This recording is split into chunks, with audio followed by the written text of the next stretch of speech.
views and opinions of any of the guests of After Hours AM are not necessarily the views and opinions of After Hours AM, its hosts, its staff, or any of its affiliates.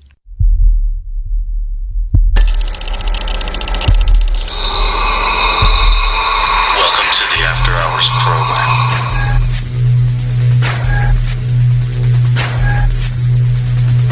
Are you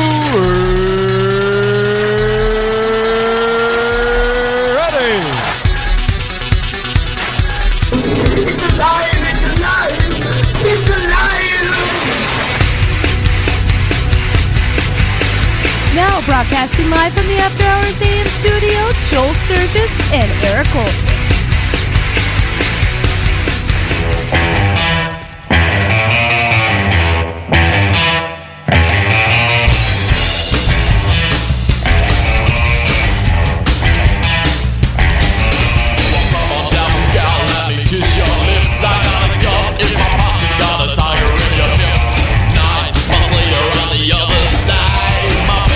And we had a devil child.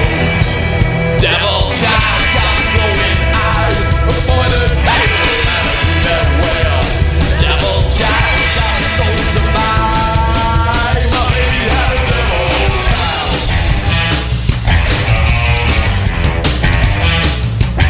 She got horns on her head and a head on fire. Demon seed at night, grew to wish of his eye.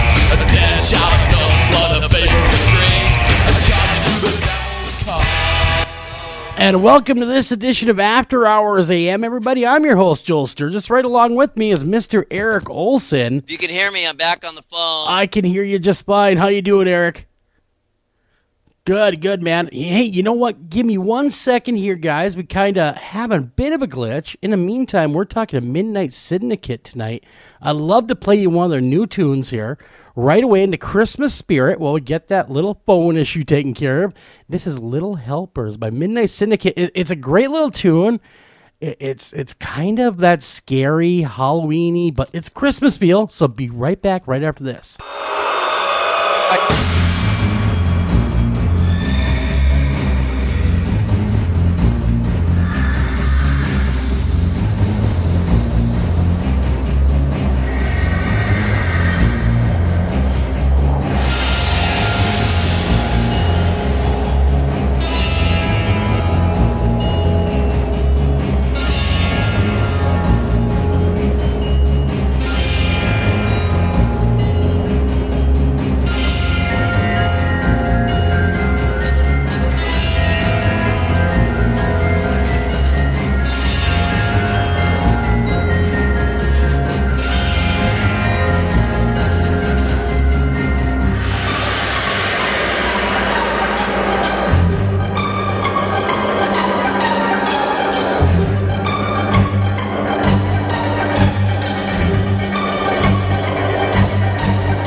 Wow, Eric, man, what do you think of the new Midnight Syndicate album?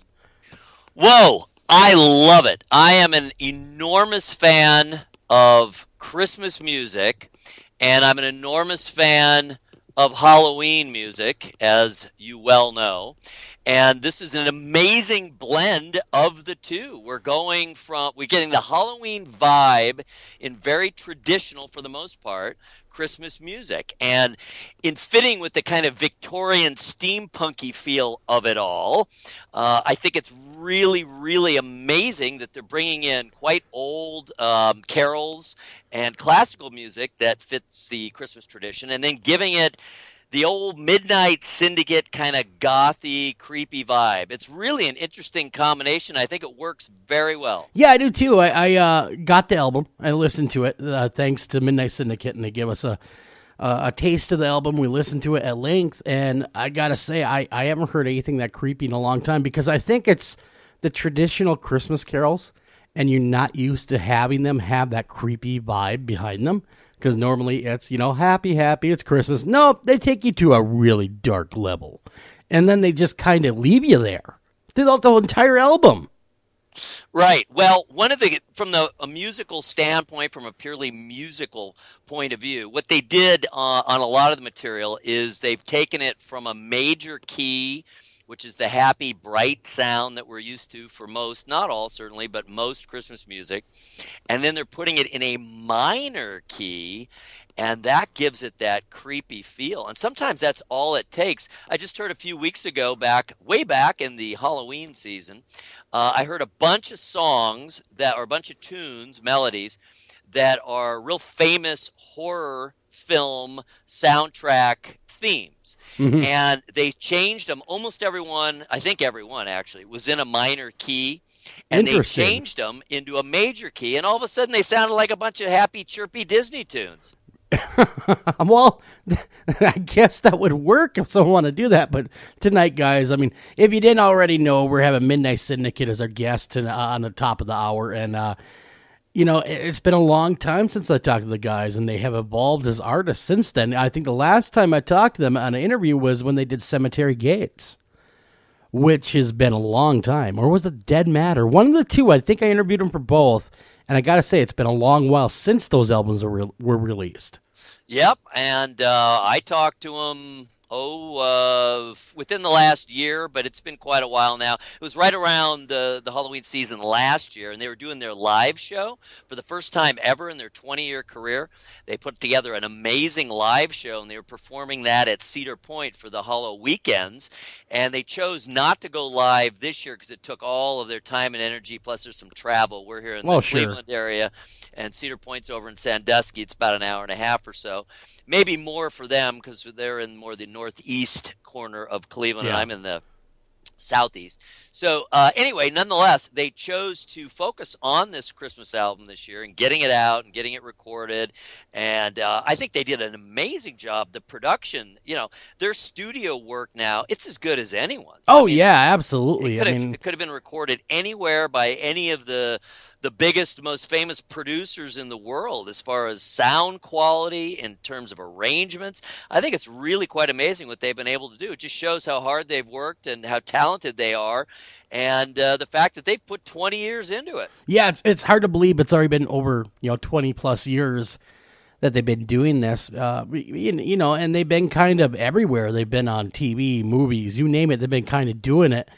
And it's really cool to see a band, an artist, a group of guys that haven't really rested at all in their laurels. They keep pushing that envelope. And that's good to see, because a lot of people after 20 years, well, let's remaster our old catalog. I've seen that how many times? Let's remaster that. Right, right. And they're not really doing that. They're pushing it forward, and so it'd be really cool to get their take on all things musical, really, because there's such a wide range of instruments that they use and different melodies that they use. It's really, really, really going to be an interesting interview. And, that being said, guys, stick around for the bottom of the hour, top of the hour, rather, and we're going to Midnight Syndicate on. But in the meantime, we got to get to some news, Eric. Boy, we do. Yeah, well, unfortunately, and we have to cover this again. And it seems like a broken record, another shooting. This time was over in San Bernardino, California, and it was kind of heart-wrenching as A, it was a shooting, but B, it was really taking place at a special needs facility, didn't it?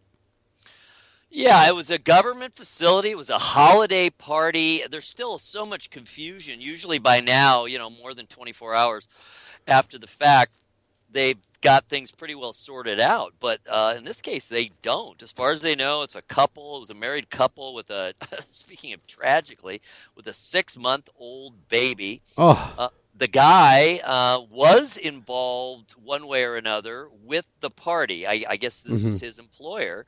And there was some sort of argument there. But, oh my goodness, obviously something else had been going on prior to all this behind the scenes, or they would have not had a military arsenal. Well, I watched unfold ready on TV. To go. Yeah, I watched unfold on TV like everybody else. NBC, ABC, all of them. They broke the news, and at first they were kind of thinking what I had heard at one point of terrorism, but now we know that not to be true. Is that correct? No, I think they still don't really know what the underlying cause is. That's what's so weird about this. Yes, the man had a connection to this party, to this event, and this was his employer. So there's that side of it. And yet, on the other hand, clearly these were people of man and wife, a Middle Eastern background, no question about that. And they're looking for some sort of quote unquote terror connection that might tie into the whole Islamic side of it. Yeah. I don't know if they've made that connection yet. I'm not aware that they have. But on the other hand, there was such an enormous arsenal, and clearly there had been planning that had been involved with something that they were going to do at some point. It might have been that this argument at the holiday party triggered something they were already going to do. Yeah, I was going to say it seemed very well planned to just be purely a guess on my part. Yeah, well, it just seemed too well planned to be spontaneous. I think maybe the holiday argument did make it happen quicker than, if that is the case, quicker than they had wanted to do it. But my God, they found explosives, and they have a 6-month-old baby, bear in mind, in this home full of pipe bombs. It's insane. This one is the biggest mass killing. I mean, yay, good for them, they win. Yeah, since Sandy Hook. But my God, there's something happening every single day. Do you realize there have been more quote unquote mass, depending on how you define it, random terroristic type attacks? There have been more than there have been days. Yeah, I heard that too. That just boggles. See, I didn't grow up in the 60s. A couple people had mentioned the 60s to me about the race riots and everything that's going on. They were saying that now is actually more chaotic than then. I don't know. I can't speak to that. And so, can you, Eric? Were you around to witness? I know you're not that old, so I mean, I'm not going to go there and say that you were there when Lincoln got shot. But what I'm going to say is, were you there during the 60s? I mean, do you remember what went down in the 60s? I remember that things were happening, and remember that back then there were only 3 networks and PBS, so your outlets, certainly on television, were very limited, and so kind of everyone was seeing the same things is what it boils down to. So there was no way you could escape if you were a television watcher, which I certainly was, and I mean pretty much everyone else was as well. Sure. As a kid, you couldn't miss the fact that these riots were going on, and there was all kinds of turmoil, and you had these, political assassinations, seemingly one after another, starting with Kennedy, of course, and then skipping forward a few years, and you had Bobby Kennedy and Martin Luther King, and there was just one thing after another, and it really was a time of great, great turmoil. What seems different to me now, and this is reinforced by literally a story I heard on the radio on NPR when I was driving home just maybe an hour ago or so. This is very recent, that there was a study done in Newark and of bullet wounds taken from the emergency hospital. And what has changed remarkably, and this was just between 2000 and 2012, was the wounds were much worse the farther you got, the more recent you got in the study. And there were more wounds per victim. So in other words, it's the kind of gun and it's the kind of bullets, of ammunition that seems to really have changed things. And of course, we've talked about this, Oh, yeah. unfortunately, many, many times before, because again, it just keeps coming up. Well, it does. I wish we could have a broadcast. Go a month without, say, another shooting. And I've never seen, and I'm 41 years old, I've never seen so much unrest in our country at one time. I've just never witnessed it. This is the first time I've seen this much unrest. And as you said, tying it back to the 60s and to the race turmoil and whatnot, protests, and of course you had Vietnam. Obviously, there were all kinds of things going on, and you had the youth culture kind of coming into its own. It coalesced in the 50s, and it coalesced around the birth of rock and roll in the early to mid 50s. But by the 60s, youth culture was really kind of feeling its oats and saying, "Hey, we have power. We need to start exercising that power. We need to start showing what we believe in and making it happen, and not just being random, party going, concert going, dope smoking hippies." So you had all these different elements coming together. That's going on now again too. We have a lot of racial issues, A lot racial of them, and elements. it really seems to be focused, the racial issues at the moment, around the Midwest. Starting with in Missouri, of course, everyone remembers that one, and then of course in Minneapolis, near me, and then Recently. then we have Chicago. Baltimore would be the outlier there. Yeah, but yeah. I mean, outside of you're Baltimore, right. It's kind of interesting that it would tend to be focused here in the center of the country. We tend to think of the coasts as being more volatile, but clearly in this instance, that's not the case.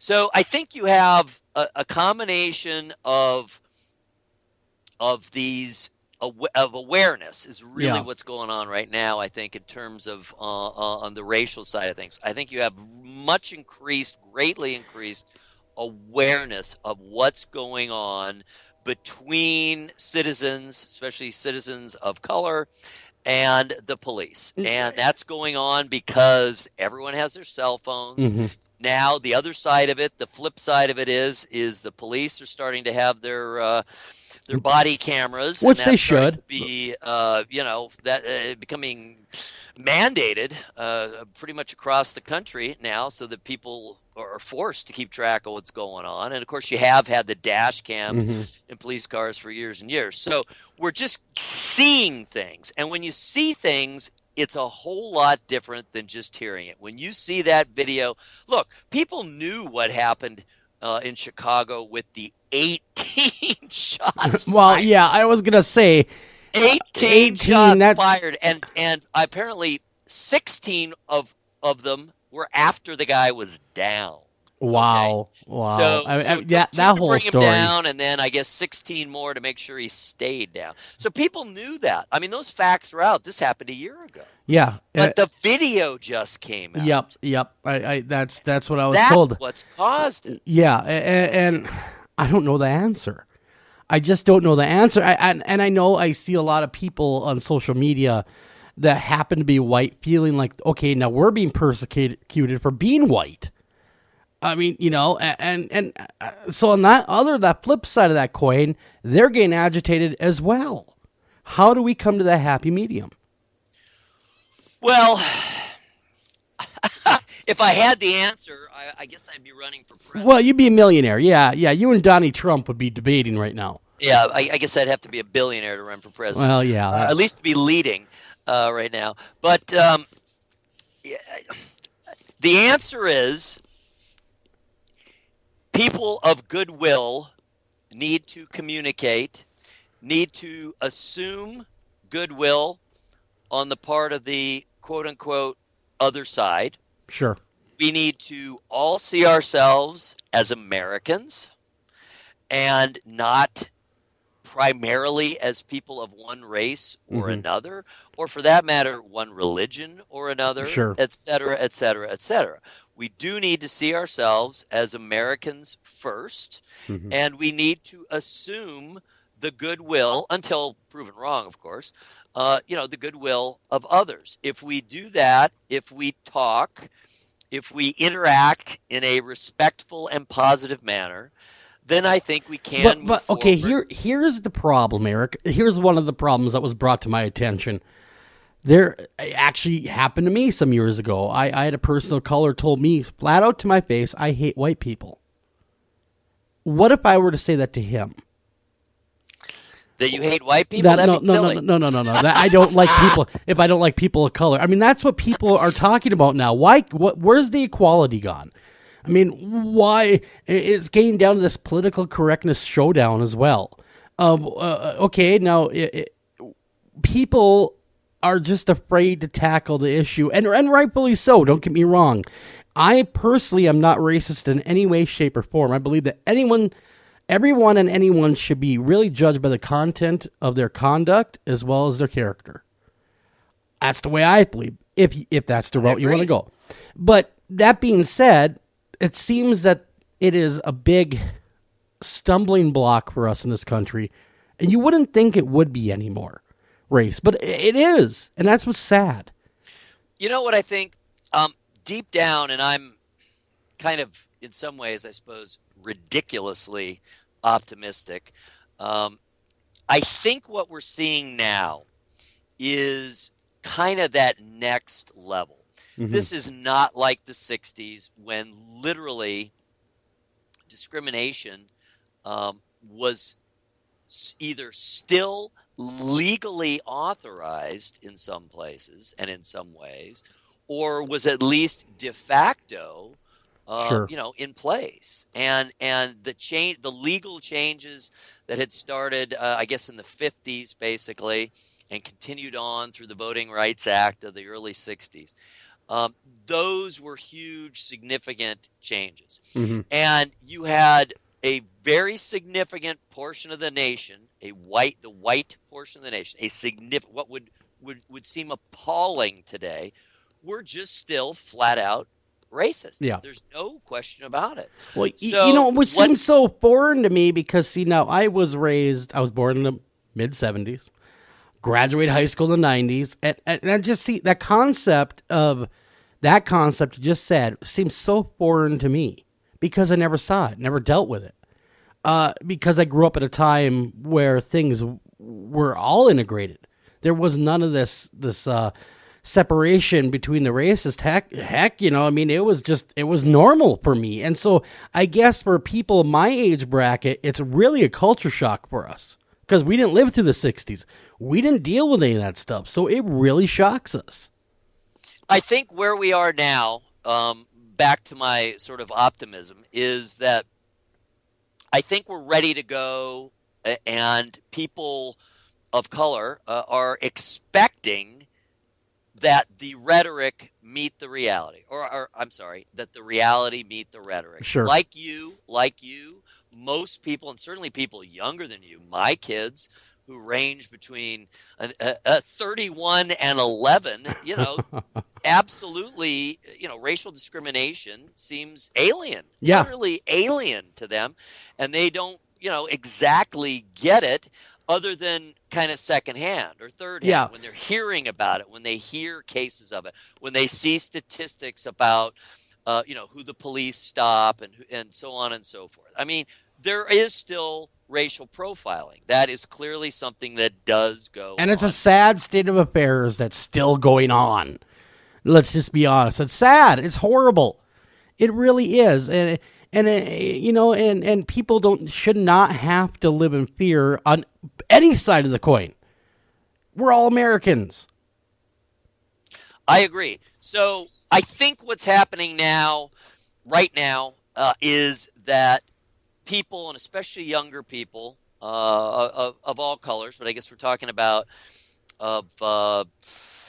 African Americans, and not just African Americans, but Mexican Americans. Well, look at the refugees that want to come in from Syria, and even that's profiling. It's a terrible thing. It is. It's that's a whole other subject, or mostly different subject. But what I think we're seeing now in terms of the protests is a combination of, as I said, a reaction to actually seeing these things happen now. We're seeing every one of these. There's video or someone from some angle has video on all these things, or even flip it around yet again. The ones where the cases where there is video, that's where there's the outcry. Yeah. And that's where there's the outrage. And that's where, frankly, that's where charges are. No cop has been charged with murder in Chicago in like 60 years until now. That is not a But that coincidence. was flat out murder. I don't care what anyone says. That video clearly shows that man being murdered. It would seem. Now, is that first-degree murder that he's charged with? I can't imagine that it is, because first-degree murder means premeditated. I can't imagine the cop planned it out. I think once he got started, boy, nothing was going to stop him. I mean, that's what I think. Probably it was one of those a spark started the fire kind of deal, and which is horrible. And if you watch the video, oh my God, it's horrible. I mean, that video shocked me, and it takes a lot these days to shock me. That video shocked me. It is shocking. And just seeing that level of violence, it is shocking. Unfortunately, I think the flip side of that is, I think some of the attacks that we're seeing, and that it's literally starting to seem normal. That's the bad attacks part. are starting to seem normal because people are seeing it all the time now. Mm-hmm. So I think there's two sides of the coin, as I guess there always are. I'm hoping, it is my hope and certainly my prayer, that we come out of this period right now, this very difficult period that we are in, seeing things in a new way and with a new level, elevated level of dialogue and recognition that absolutely, look, things are not perfect. They're never really going to be perfect, but there really are some pretty key things that still need to be resolved. Mm-hmm. And as soon as people agree to that on all sides, then we can move forward. Some of the things I don't like seeing, I don't like the retrenchment that we're seeing, for example, from some of the Republican candidates. Yeah. I think that is not helpful at all. Just digging in their heels, alibying for some of this really bad, police behavior. I mean, sometimes it's just bad. Well, and you have to just admit when it's bad. I mean, there's just no way that is right, and I believe this. A lot of it. I believe that people have a right to protest peacefully. And that's the key, peacefully, and we haven't seen a real peaceful protests yet. It's always been very charged with... Well, protests are going to be charged. With that emotionally charged. I think a fair amount of Ferguson was peaceful. Yeah. Not all. Until they burnt their city down.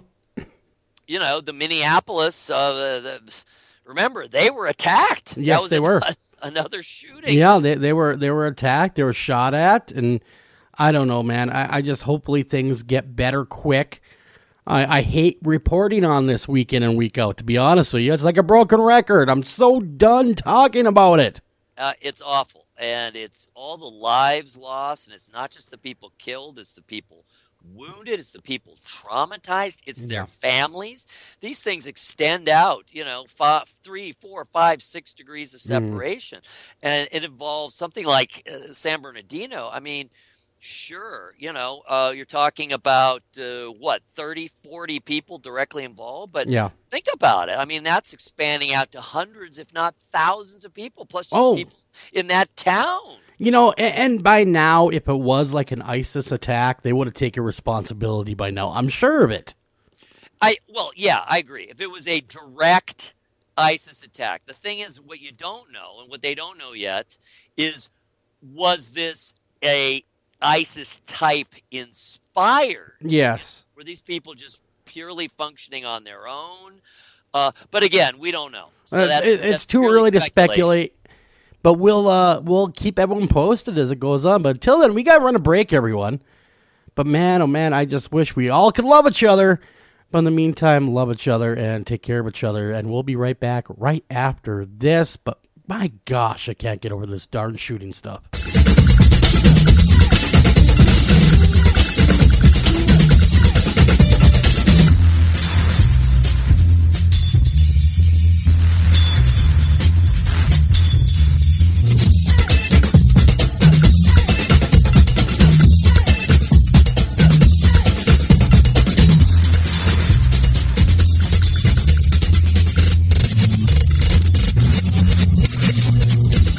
Hey everybody, this is Joel Sturgis, and did you know that After Hours AM and America's Most Haunted have a great new website out there? You're going to want to visit America's-Most-Haunted.com. There you can get all the new content from all the writers for America's Most Haunted, as well as the great haunted headlines everybody loves each and every week, as well as catch After Hours AM live right there, along with podcasts, past shows, and get to know your hosts, as well as contact us all in one stop. You're going to love it. You're not going to want to go anywhere else. So come to America's-Most-Haunted.com today.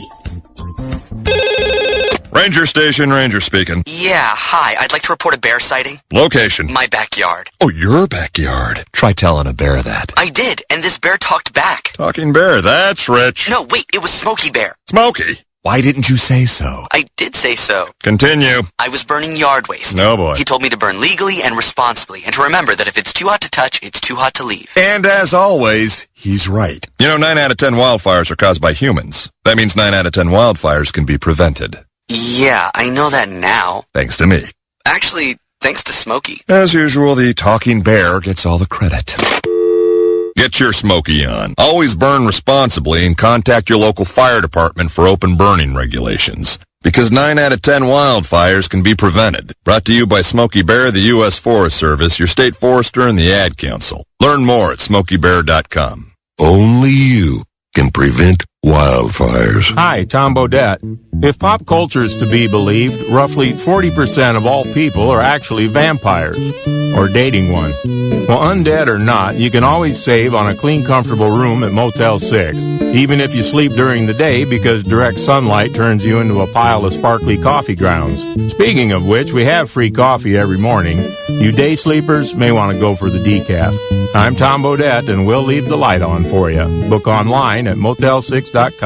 Are you hungry? Hungry as a gremlin? Here's gremlin cereal. Gremlins, gremlins, bite after bite. What a tasty way to satisfy a gremlin appetite. Gremlins is a deliciously sweet, crunchy cereal that satisfies the hungry little gremlin that's in all of us. Gremlins, gremlins, bite after bite. What a tasty way to satisfy a gremlin appetite. Gremlin cereal is part of this complete breakfast. Gremlin, yum yum.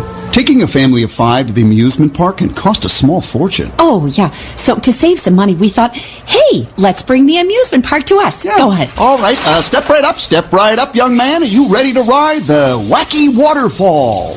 That's just the bathtub with the shower head running. Nope, it's the Wacky Waterfall. It's the shower, Dad. Waterfall. Wacky. There's an easier way to save. To get a free rate quote, go to geico.com. Then buy online, over the phone, or at your local Geico office.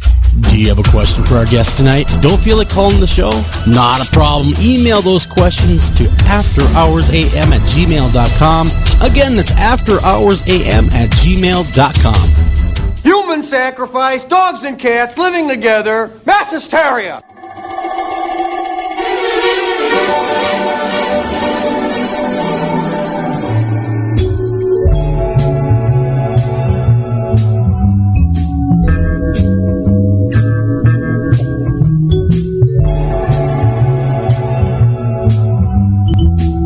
And welcome back to After Hours AM, everybody. I'm your host, Joel Sturgis, right along with me, Eric Olson. And Eric, what do we got in the old hopper for the haunted headlines?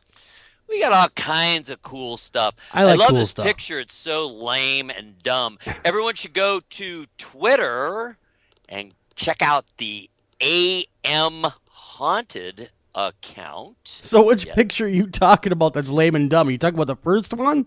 Yeah. No, I'm not talking about our friends. No, I'm not talking about that. I'm talking about one right behind, right below. Yeah, I'm talking Syndicate. about humanoid found skulking about cemetery. Look how fake that is. That's definitely from Halloween. I think I saw that same dummy at Walmart. It's probably fake. So they're claiming that this in this video, that the video from which this was taken, it's not a still, it's from a video. Sure. Was 10 years ago. The bells and the whistles start going off because A, the person who uploaded it is anonymous, and B, oh, yeah, of course. We don't know where this cemetery is. But nonetheless, it's a very interesting picture. Well, gosh darn it, we don't know where anything is. We don't know who uploaded it. So we're going to take this anonymous person at their word. That it's Sure we real. are. Why not? So it's kind of funny when you see the bigger picture, the panorama of this creepy old cemetery, you kind of barely maybe notice this greenish, grayish thing. I'm telling you, man, I saw the same thing on sale at Walmart. I'm not even joking. All right, well, that could well be what it is. But was it on sale 10 years ago? Well, I'm sure they've had them around forever. Come on. But no, I'm looking at it, and it's definitely different. So I'm going to go over to the Twitter feed, AM Haunted over there at Twitter. Take a peek. Let us know what you think. Check it out. Check it out. I'm guessing it's probably not a real alien or... No, I'm not thinking it is. I don't think that anyone from space not is... convinced. No, why would we be hanging around a cemetery anyway? If he's from space, you would think that I know. You know. Right, exactly. What's the point? Let us check up on the behaviors and the mores of these human beings. Yes, they're dead people. We'll hit them with a dead. death ray. With their dead. Yeah. Let's make sure they stay dead. Also, Yes, we watched The Walking Dead season finale. Or mid-season finale. we know what can happen. Yeah, that's right. All right, let's move along. All right. All right, so speaking of TV shows, been watching, of course, as I have all 5 seasons as if I had a choice because my wife's a fanatic. American Horror Story Hotel. They finally came to the big reveal that they've been leading up to all season. Who is the 10 Commandments killer? And I'm telling you, this episode absolutely summarized all that is good and all that is bad about not only this season, but the show from the very beginning. It's kind of all about the style. Yeah. It's all about individual moments. And it's very creative and it's very clever. And there's so many characters doing so many different things. And you never know when there's going to be a really kind of astonishing, kind of artistic anyway, moment. And there's amazing performances. I'll tell you, Evan Peters, I didn't even know it was him. He looks and sounds like Clark Gable. And he's just doing an amazing job. Everyone's going, God, we love hearing that ridiculous 1930s upper class. Sounds like FDR accent. So, but the problem is the plot holes. And it's like they spend all their time and energy on everything but the actual story. I've never been a big fan of this particular series, and I know I'm going to get some hate mail over that, but I've never been a big fan of American Horror. It's too dry and drawn out for my tastes. It's more atmospheric. It's very than atmospheric. what I like. My problem is my logic, my brain, and believe me, I am a fan of popular culture.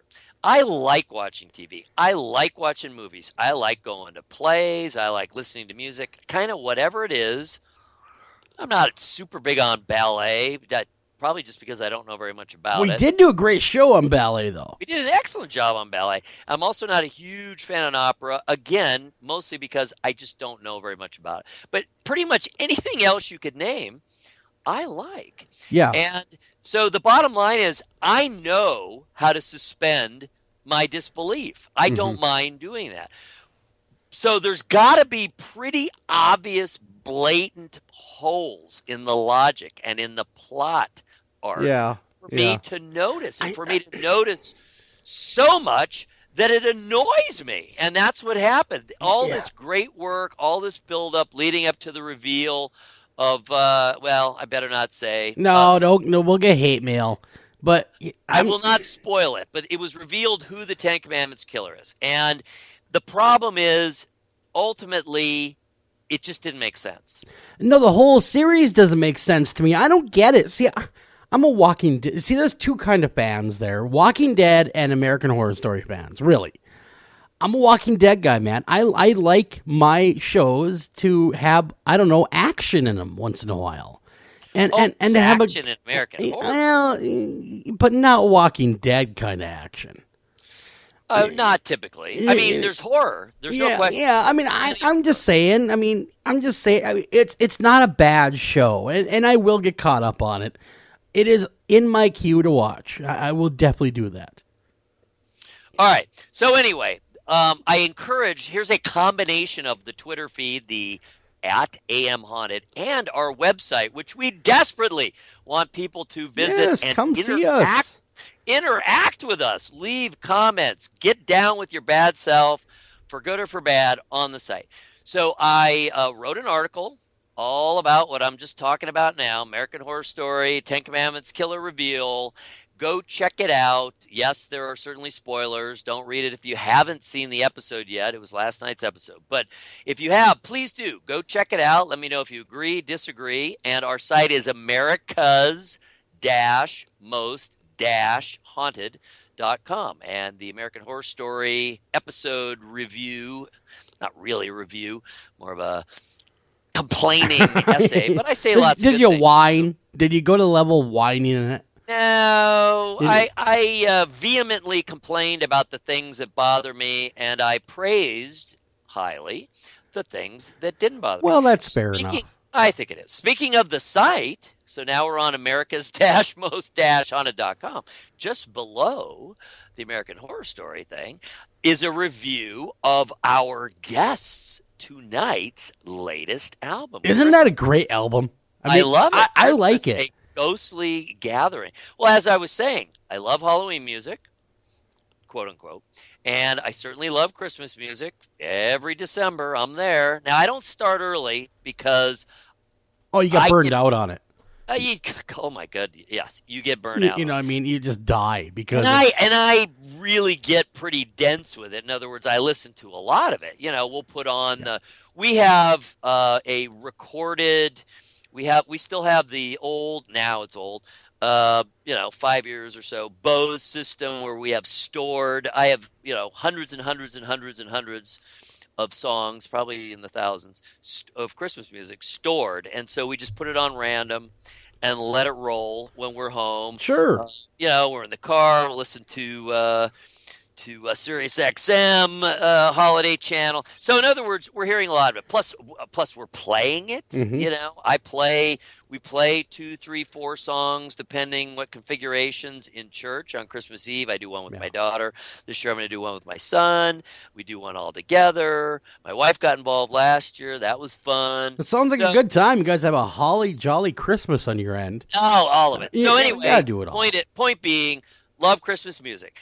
And the Midnight Syndicate approach of doing Christmas music, traditional and a few originals, but in a Halloween music mode is genius. So check that out. Read the review and let me know if you agree or disagree, because we'll be playing samples when we're talking to the guys. Oh, yeah.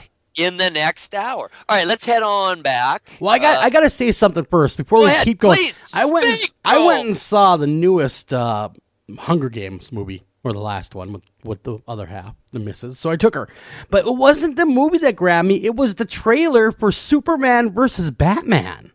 I just saw that today. Oh my! I cannot wait for that movie to come out. I was in total geek mode when that came out, and I'm just gonna say this to stop the argument around Facebook. Superman could kick the crap out of Wolverine, okay? I'm saying it publicly.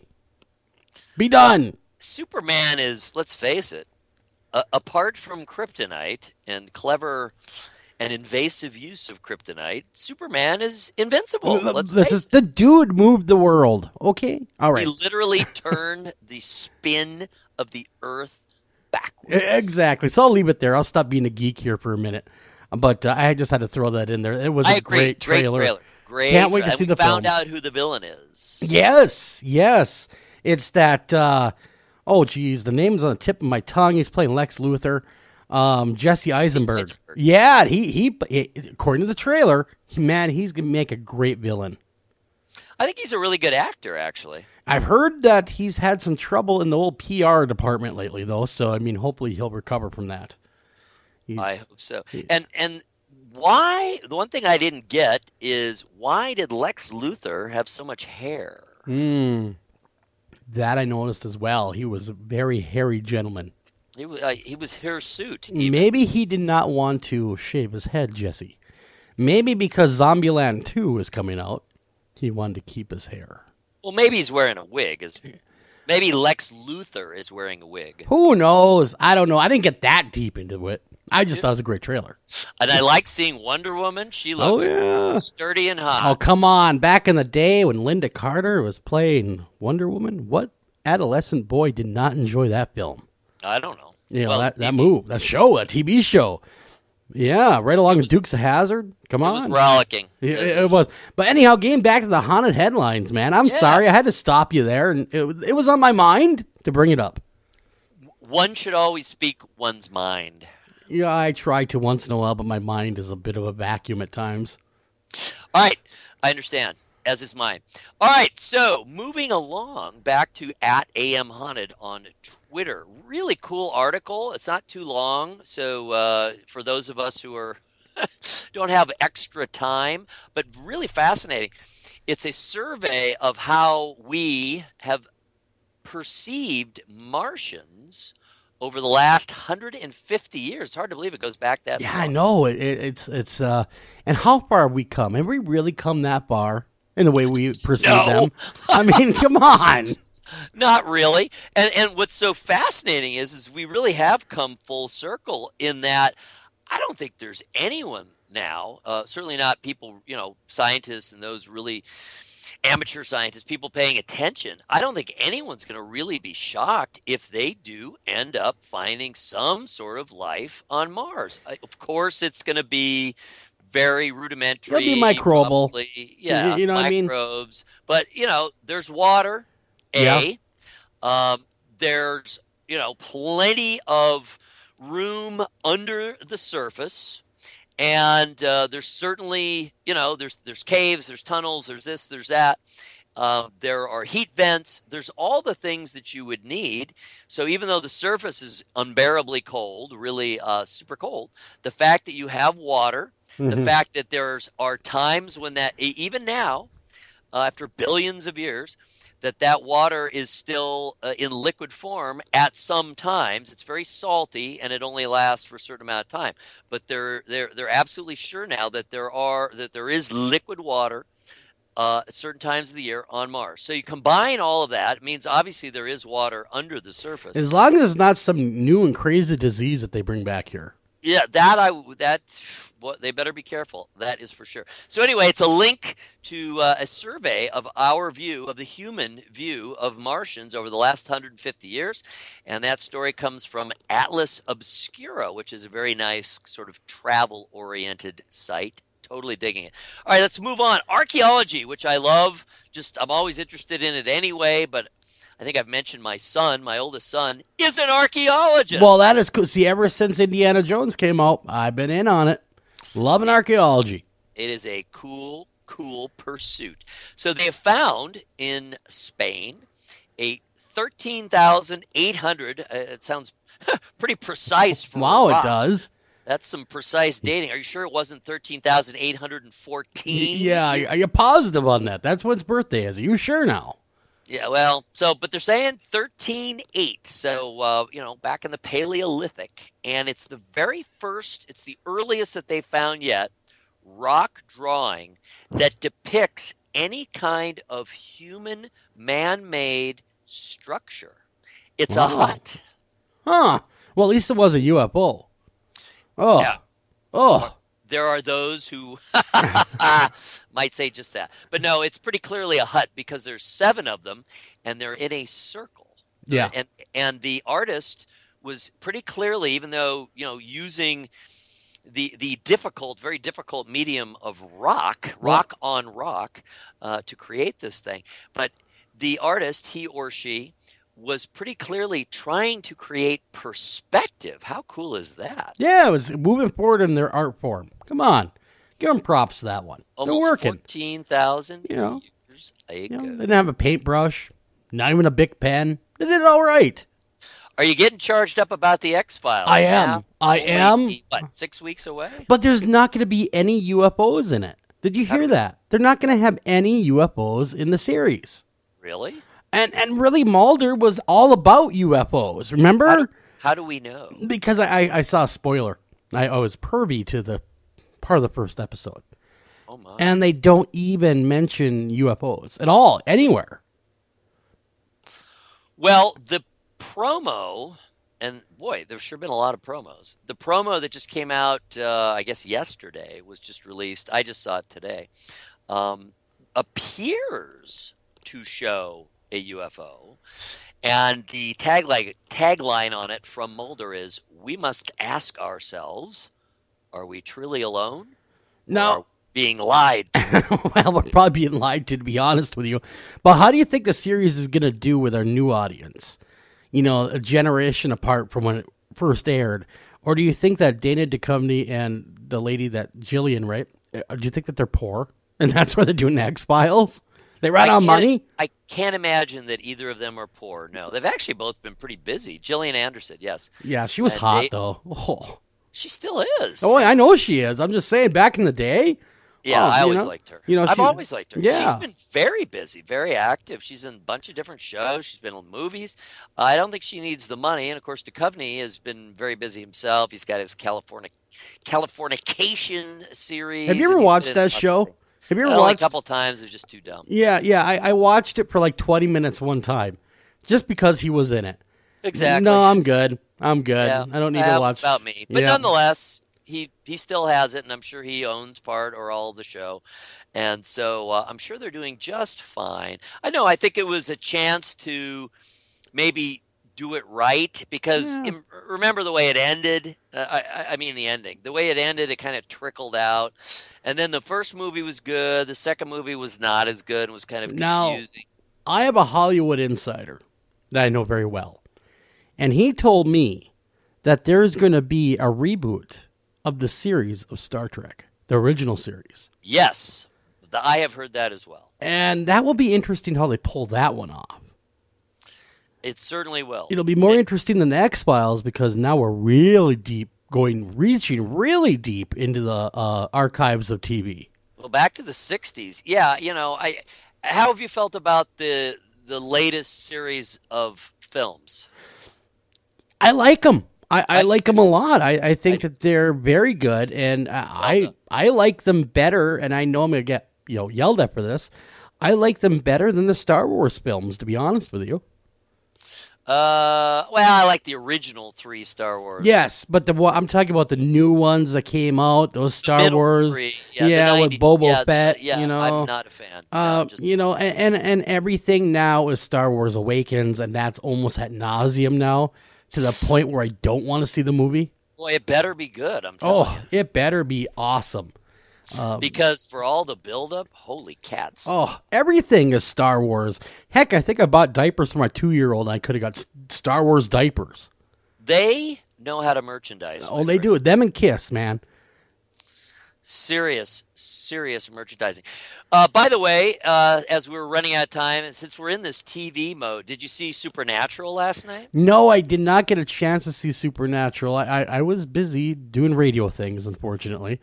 One of the better in, I might go so far as to say all time. I'm not going to put it in the top 10 all time, but it's in the top 1-2% all time. Really great episode.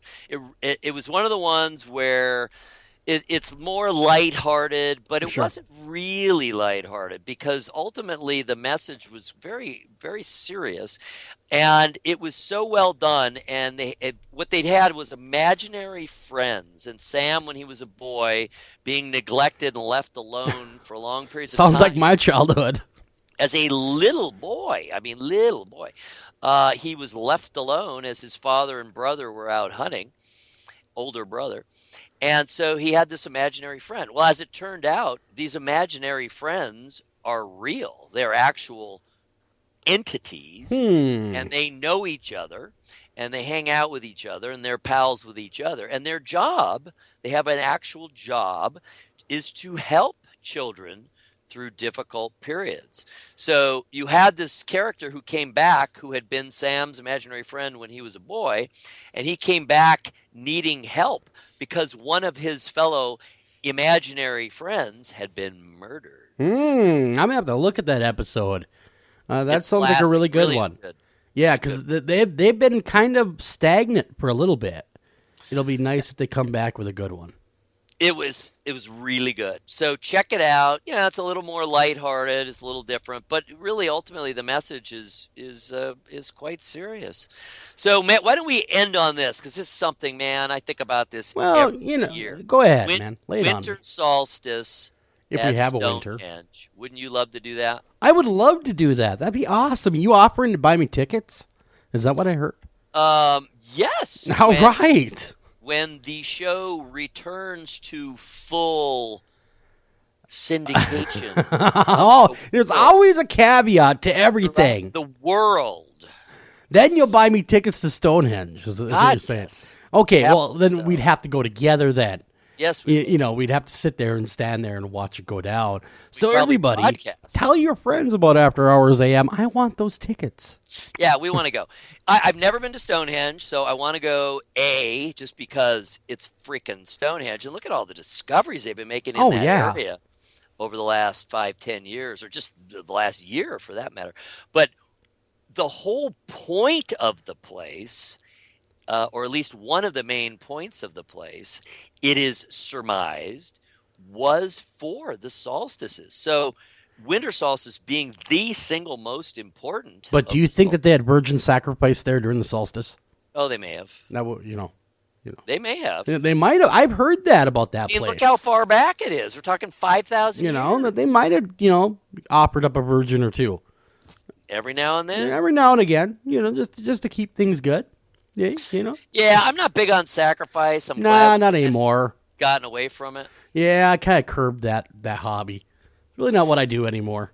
Use an animal. Well, hey, man, finding virgins these days is harder than it looks. It's true, and you don't want to go too young. Well, no, that's a prison sentence. That's embarrassing. Exactly. But no, all joking aside, that's pretty cool that they're discovering all the things that they are at Stonehenge, and the picture that you have up there over here at the Twitter feed, which is, of course, AMH Haunted over Twitter, is really, really cool. It's a beautiful shot, and I think that everyone should go over there, take a peek at it, and I think you, too, would love to join us at Stonehenge. We'll get on that. Maybe we'll put a tour together for next year. We should. That'd be great, and maybe we'll, kind of do a space alien-themed one. It would be ever so fun. If we have a moment or two, let's flip back real quick over, and you may be there anyway, hopefully, to the site, the website, America's-Most-Haunted. I'm here, and I'm looking at Scrooged as well, be on your Christmas horror list. You guys got to read that whole article.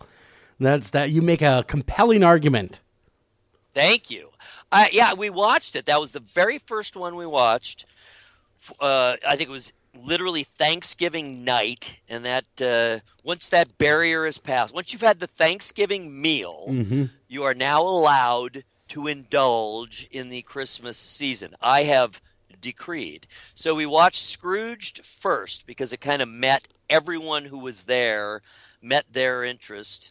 Sure. And because it really does have a pretty horrific element to it. It really does. The original. And a dark heart till the very end. It does, but the original, or I shouldn't say the original, but one of the incarnations of that film, I shouldn't say Scrooged, but A Christmas Carol, it scared the bejesus out of me. This is the George C. Scott version I saw when I was a kid.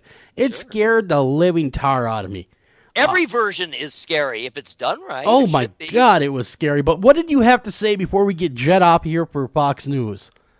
I simply said that Scrooged should be genuinely viewed as literally a Christmas horror movie, and that it is the greatest of all Christmas horror movies. The only caveat is a horror movie allowed to have a happy ending? Well, yeah, I think horror movies can have a happy ending. Okay, because this one does. Because you guys, everyone knows the story. It's a freaking adaptation of A Christmas Carol. So you know what happens at the end. But everything up to that is genuinely horrific. There's John Forsythe as his first boss, who is the Jacob Marley figure. Oh, my God. Yeah. Scary as hell. It was scary. So I wouldn't take a look at Scrooged. And I'm sure that you either have it in your DVD collection already. I do believe that Netflix is carrying it right now, so take a peek at it. But meantime, we got to run off the break. Don't go anywhere. We'll be right back with Midnight Syndicate.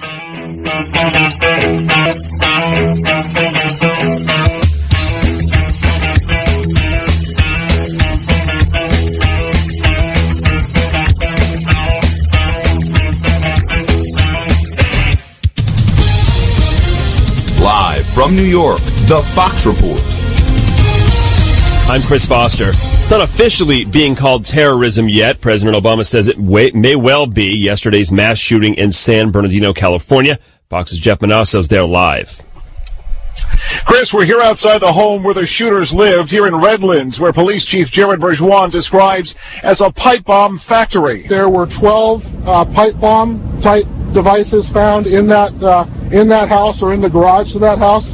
There were also hundreds of tools, many of which could be used to construct IEDs or pipe bombs. He calls the attack well planned. The FBI is still combing through evidence here and looking to find out if anyone else was involved. This is one of 3 active investigative sites in the area that also includes the shootout location where the couple was neutralized, and a location where they took 14 innocent lives and hurt 21 others. Chris? Jeff Manasso in Redlands, California. Thanks. Closer to the president's desk for a veto, a bill to basically repeal the Affordable Care Act.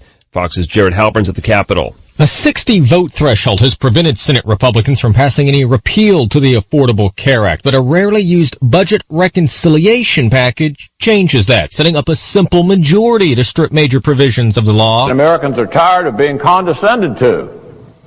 They want change, and they want a bridge to better care, not Obamacare. Republican leader Mitch McConnell concedes the president is unlikely to sign any repeal bill. In fact, the White House has promised a veto. Chris. Jared, thanks. Chicago Mayor Rahm Emanuel says video of another man being shot and killed by police last year will be released next week. Ronald Johnson's mother denies that he was armed at the time. On Wall Street, Dow down 252 points today. The S&P down 20, the NASDAQ down 85, and you're on the Fox Report. Fair and balanced. All the Republican presidential candidates speaking at the Republican Jewish Coalition Presidential Forum today in D.C. Donald Trump refusing to support Jerusalem as Israel's undivided capital. I'm leaving for Israel in a very short period of time. I know what you're saying. You're not going to be, who's the wise guy? Lindsey Graham attacked Trump's anti-immigration stance. You think you're going to win an election with that kind of garbage? Undercut everything you've worked for. He says Republicans can't win the election without appealing to more people. Congress is told the conditions are right for an interest rate hike. Barring anything unexpected, Federal Reserve Chair Janet Yellen says it's just about time. Or as she puts it, the economy has come a long way toward the FOMC's objectives of maximum employment and price stability. But Yellen says a rate hike is a good thing. Doing so will be a testament also to how far our economy has come in recovering from the effects of the financial crisis and the Great Recession. She also tells the Joint Economic Committee that waiting too long to make a move could lead to abrupt action, possibly even sending the economy back into recession. Instead, the plan is to remain cautious once they finally budge. The Fed's key short-term rate has been near zero for 7 years. Lisa Brady, Fox News. Ruling that fantasy is not a crime, a federal appeals court overturns a kidnapping conspiracy conviction against a former New York City cop. Gilberto Valle had online exchanges with people about kidnapping and eating women, including his ex-wife. Today's ruling finds there was no actual agreement to kidnap anyone. And the halftime gig at the Super Bowl in February goes to the British rock band Coldplay. That's according to the Wall Street Journal and a bunch of other sources the NFL has not confirmed yet. Katy Perry did the halftime show last year. In New York, I'm Chris Foster, Fox News Radio.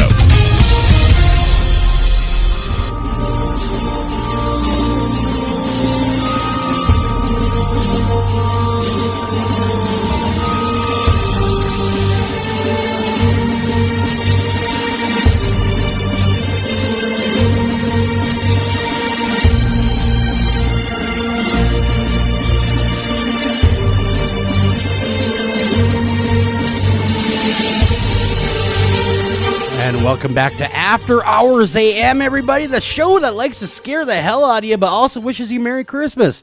I'm Joel Sturgis, your host, and as with me, as always, Eric Olson. Eric, man, wow, do we have a blockbuster set of guests tonight, don't we, man? We do, and of course, I am so proud to be regionally aligned with these fellows. And hey, you know what we haven't told? We got to tell the story. Well, I'll save that. But for the moment, I went to see them play for the first time ever. They performed live last year. Great show. I saw it on video anyway. Great show at Cedar Point for the Hollow Weekends for the whole 2014 season, and it was an amazing production, performance, great stuff. Kind of their greatest hits. So I couldn't go. We just could not go. This is right when the book was coming out, the America's Most Haunted Book. Sure, you're a busy monkey then.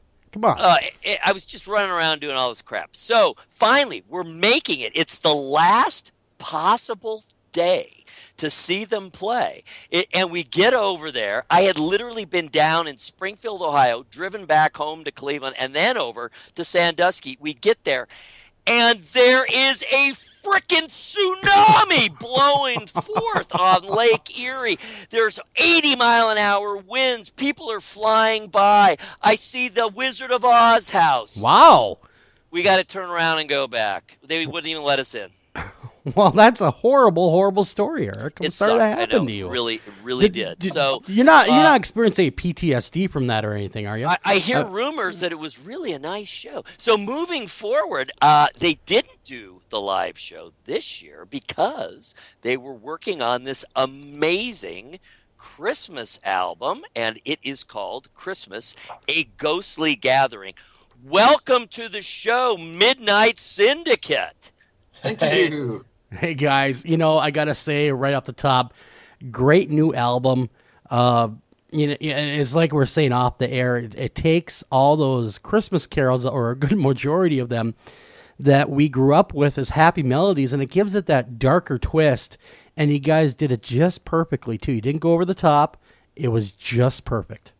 Oh, thank you. Yeah, and that's hard to do. One thing we were really careful about that when we were picking the songs and also doing the arrangements. We wanted to be respectful of the original songs and, not take them in a direction that wouldn't be, good or appropriate or anything. But we also wanted to balance the dark and the light. So there's definitely the moments, where it's like, okay, this sounds like a Syndicate album, but then there's also a lot of kind of hauntingly beautiful things on here too. Yeah, I liked it. Like Eric and I both said, we listened to it. I must have listened to it 4 or 5 times. And the nuances that you hear in the songs, you catch it the second time and sometimes the third time. But then you kind of catch just new elements each time. And that's really something to be proud of, because not most artists can't pull that off where every time you listen, it's almost like it's new. Oh, that's great to hear, actually. That's, I mean, sometimes I guess when you go into writing a song, you'll think of different ideas and stuff, but it's interesting to hear how they play together. And I think that happened a lot in a very different way with this one. I think we were treating some of the instruments in different ways and using some different elements and stuff. And, when you bring it all together, you kind of step back and you go, wow, okay, I hadn't done that before. That's kind of cool, and I hope it works. I hope everybody kind of likes it, Well, yeah, exactly. And I don't know of too many people that aren't floored by a Midnight Syndicate album. When they sit down, they listen to it, and especially with all the lights off in a dark room, that's really where it gets you. That's what we love. Exactly. But we have a whole new audience. We're everywhere, and for anyone that might have been living under a rock, can you tell us a little bit about Midnight Syndicate?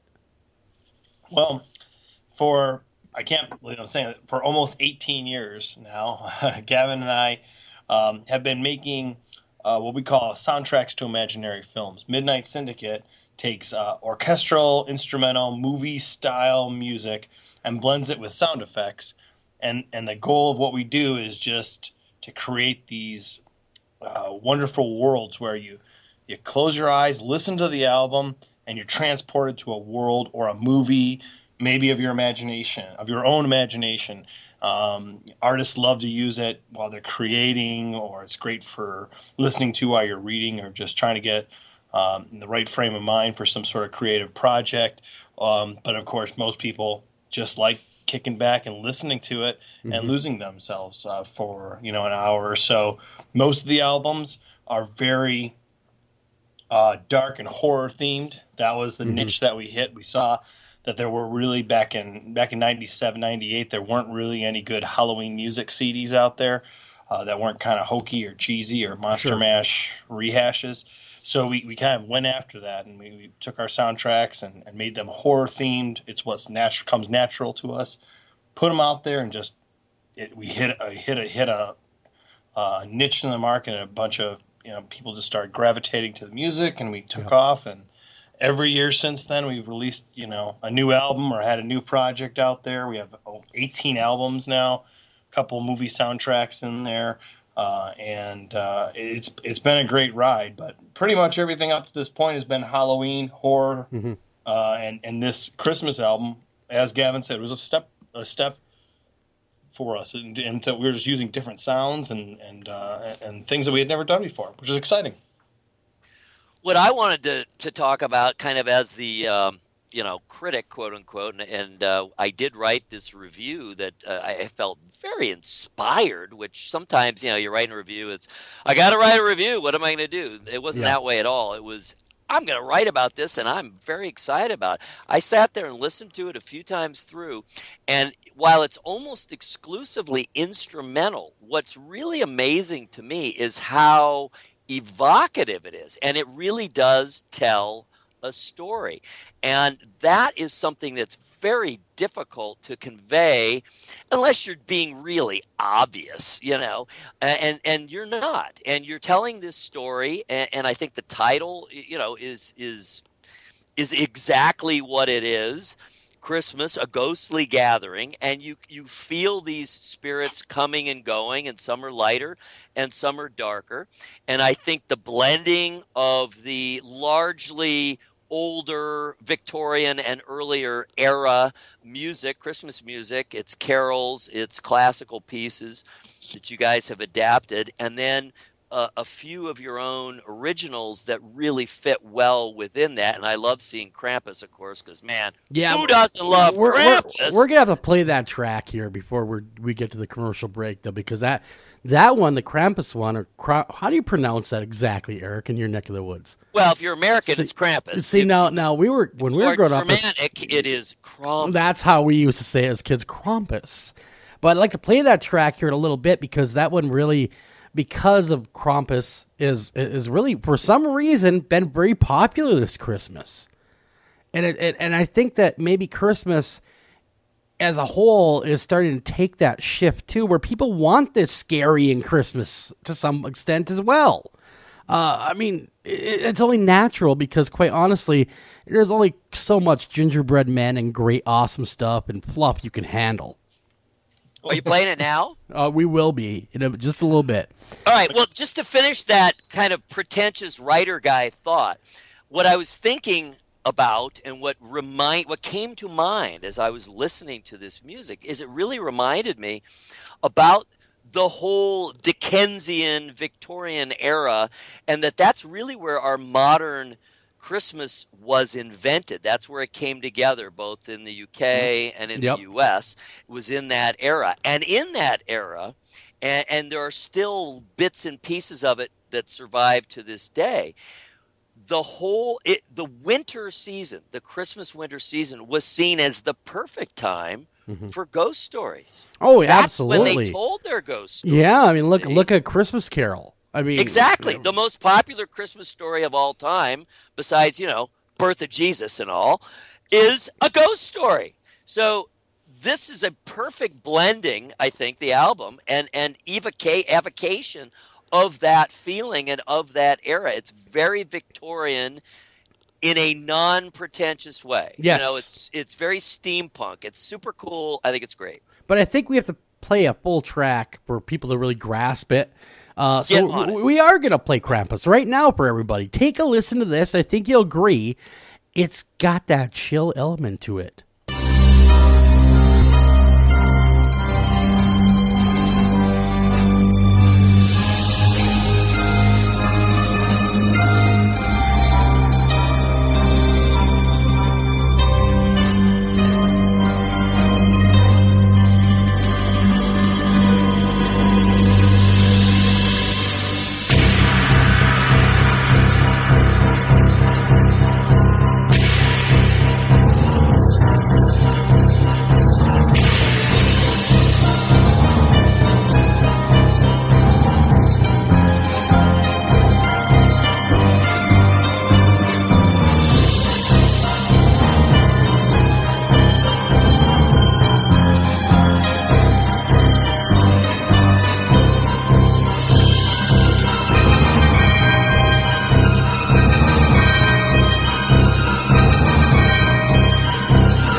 All right, I gotta say that is a little bit on. Well, Eric, I think you'd admit with me a little on the creepy side. I absolutely see Krampus just leading all those kids to hell. Wow, listen to you. To hell, you little mean they're kids. They're in chains. He's prodding them. He's got the Listen cattle to you. prod. He's You know- got them all wrapped up, and he's leading them to hell because they were bad. It sounds like you're almost excited about that guy. Listen to you. They were bad. They're bad children. Don't be bad children. Naughty. You go to hell. Yeah. I'm going to interject. I want to say that we put up a video on our YouTube channel, the Midnight Syndicate YouTube channel, for that song. And to do it, I kind of pulled together old Victorian Christmas cards, featuring Krampus. Yeah. And they are some of the most amusing Christmas cards and crazy Christmas Aren't cards they I've ever seen disturbing? in my life.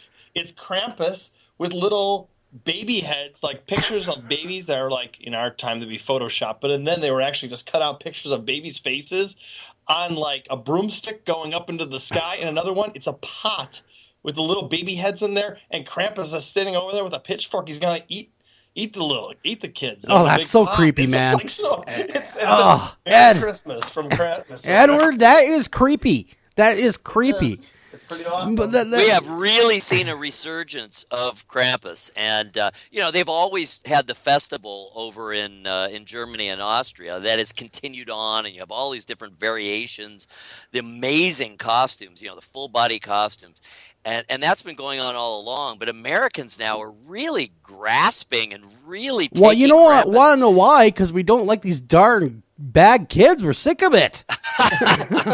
we We want had all these movies. We got the first really major studio Krampus movie is coming out in just days. Yeah. And I'm very eager to see that. And he's been featured in a number. He was in Krampus was in a Supernatural episode a year or two ago.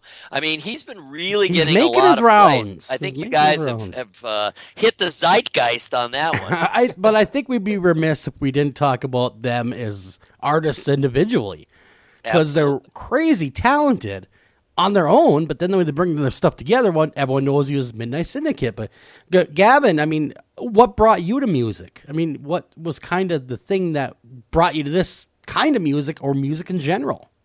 Well, I started. I was trained on the classic Hammond organ, back when I was a little kid, and stuck with keyboards throughout. And then I picked up different instruments kind of along the way, like drums when I got into high school, and bass guitar and vocals, and it kind of went from there. It kind of went crazy and stuff. But as far as this specific type of music, I remember seeing, some of the classic, classic for me at least, horror movies when I was younger, like, the original Halloween and the original Salem's Lot, and just really loved them. I found just something very, very fascinating about that and the horror genre in general. And I don't know, I think there's always been that little kind of part of my personality that's interested in the dark and mysterious and kind of gravitated towards that. So, when I met Ed and we started talking about doing something that was exclusively horror, based, an instrumental horror album, it just was like, yeah, this is perfect. I mean, this is like this, I really found a resonance there, Yeah, exactly, and it really works. And now, Ed, what got you kind of into the music industry or this, music, and then of course the genre of music? Yeah, well, I think that music's always been was my first love. Just what I did. I wrote and I did other things, but music was always just a constant part of my life. And though I came from a different angle, where Gavin got a little bit of classical training in college and came from that angle, I came from like a rock music, primarily, just playing in rock bands and jazz bands and stuff like that. But horror, mystery, ghost stories, Twilight Zone. These are the things that have, been a part of every creative project I've ever done. Every single one. My very first, silly little student film, of course, it's a horror film. When we were making films way back when I was a little kid with my my cousins, we did like a slasher film, if you want to call it. But I mean, I've always been drawn to this, to doing this type of stuff. And I've always been drawn to instrumental music because there's no lyrics to lead you any which way. You put on an instrumental song, and it's really up to your imagination as to what's going on. Well, it's kind of like take those sound effects and dip it in, and then you're really off. It's really in your minds. Yeah. It's funny you say that because I want to say quick that it really is kind of the theater of the mind is what it is. Yes. You sit back and you create your own monster, if you will, from the music. Your mind will always create such a much more vivid and cool image than anything we could ever put on to film or in a visual medium. Your mind is just, everybody has the amazing imagination and ability to create. Everybody does. And hopefully our music just sparks your imagination as a listener and gets your mind going, and allows you to tap that wonderful creative energy. Because the things that you'll create in your head are going to be pretty freaking cool places and things. Yeah, I'm going to push for them to play this album at our Christmas party. Hey, throw that on.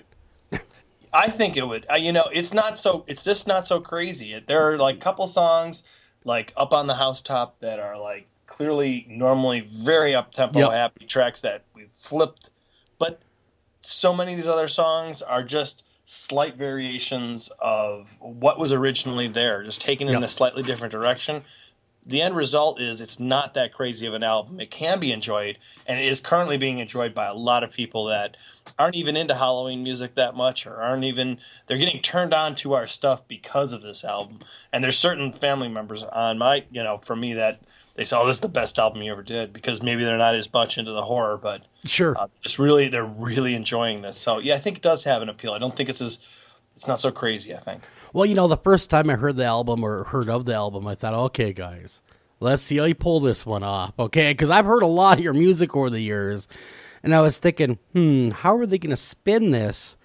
And you guys actually exceeded my expectations of how well you guys integrated the Christmas music with the Gothic feel. And that was actually, I was very impressed.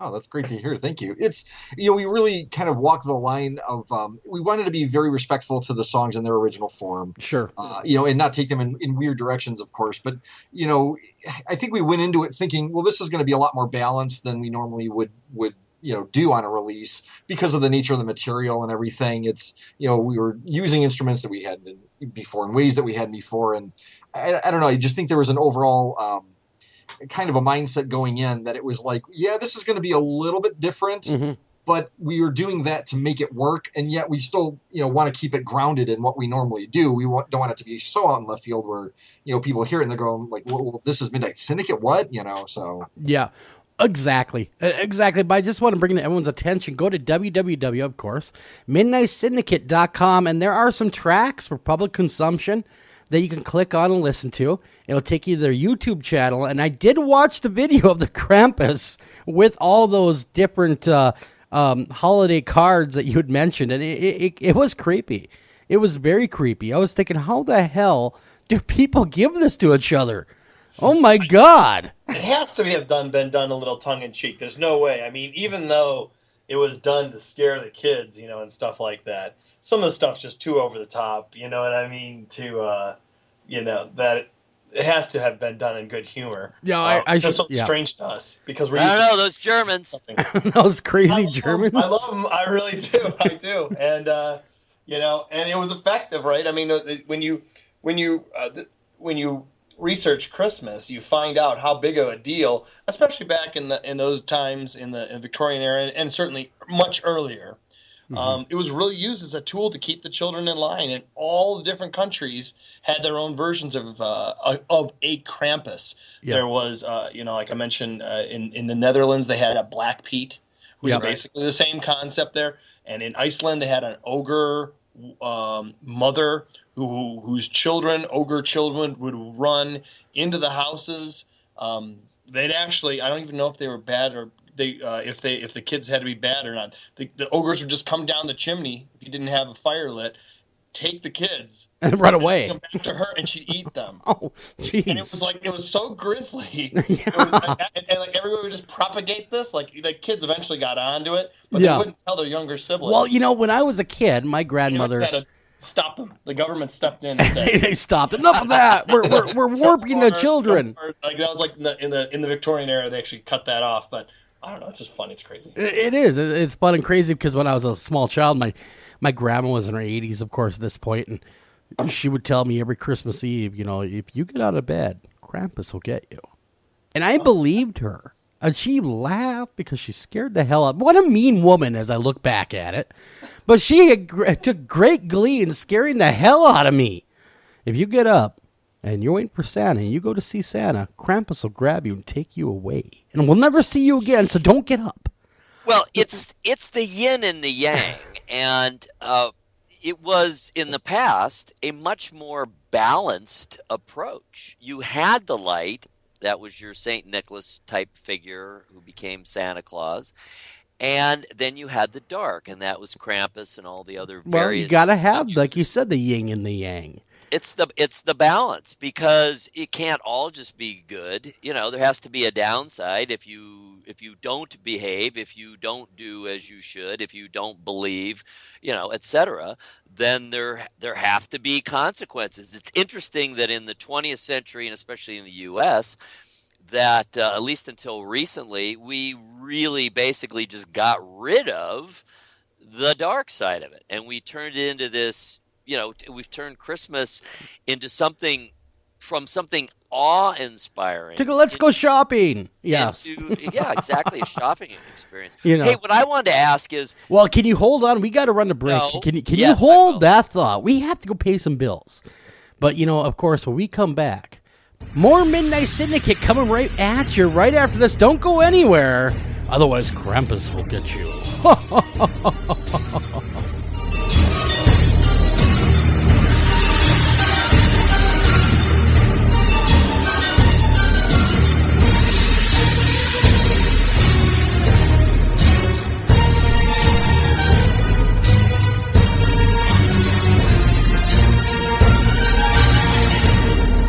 Hey everybody, this is Joel Sturgis, and did you know that After Hours AM and America's Most Haunted have a great new website out there? You're going to want to visit America's-most-haunted.com. There you can get all the new content from all the writers for America's Most Haunted, as well as the great haunted headlines everybody loves each and every week, as well as catch After Hours AM live right there, along with podcasts, past shows, and get to know your hosts, as well as contact us all in one stop. You're going to love it. You're not going to want to go anywhere else. So come to America's-most-haunted.com today.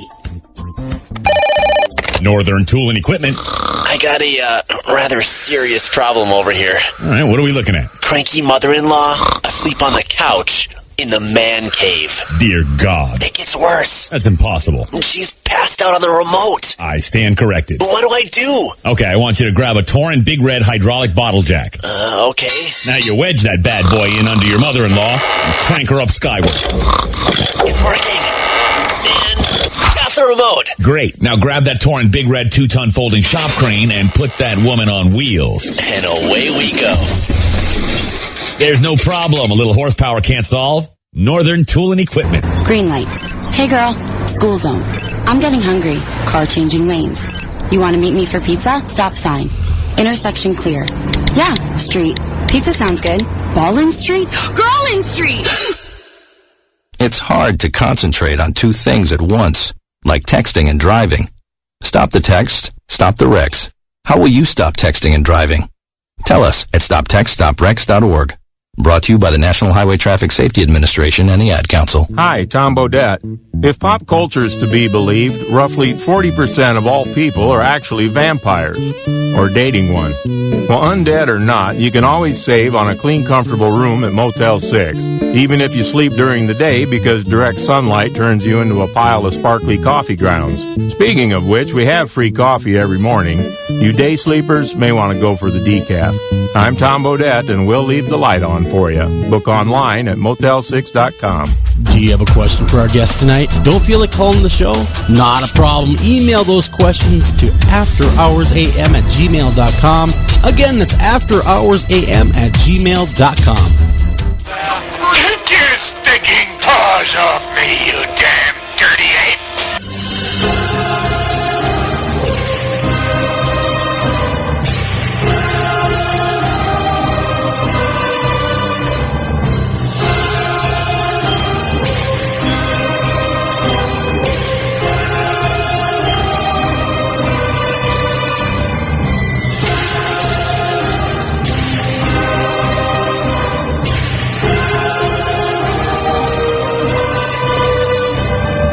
Welcome back to After Hours AM. I'm your host, Joel Sturgis, along with me, Eric Olson. Eric, man, we were, you had a question before we left for break, and why don't you go ahead and fire off that question?